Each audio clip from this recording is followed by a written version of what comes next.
CPAP maskesi uyku apnesinde kullanılan bilimsel bir tedavi yöntemidir.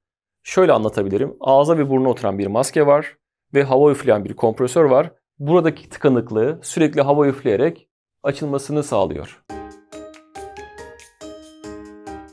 CPAP maskesi doğru bir yöntem, etkili bir yöntem. Fakat CPAP maskesinin problemi alışmakla alakalı olan problem. Yapılan çalışmalar şunu söylüyor. Her 100 hastanın sadece 30'u maskeyi kullanabildiği, 70'i ise tedavi bıraktığı söyleniyor. Peki bu 70 hasta ne yapacak? Kaderiyle baş başa mı kalacak? Hayır. Horlama protezi çok etkili bir çözüm olabilir, bir alternatif olabilir. Çünkü horlama protezini kullanmak, CPAP maskesini kullanmaya göre daha basittir. Horlama protezi bir boksör dişliği gibidir ve ağzın içerisinde kalır. Normalde CPAP maskesi kullanamayan hastalar hep şundan şikayet eder. Hocam ben takıyorum maskeyi, işte geceleyin bir o tarafa dönüyorum, bir bu tarafa dönüyorum, bir bakmışım maske çıkmış gitmiş.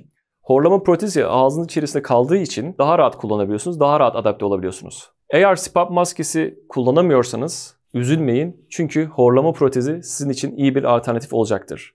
Horlama protezini kullanmak basit ve kolaydır.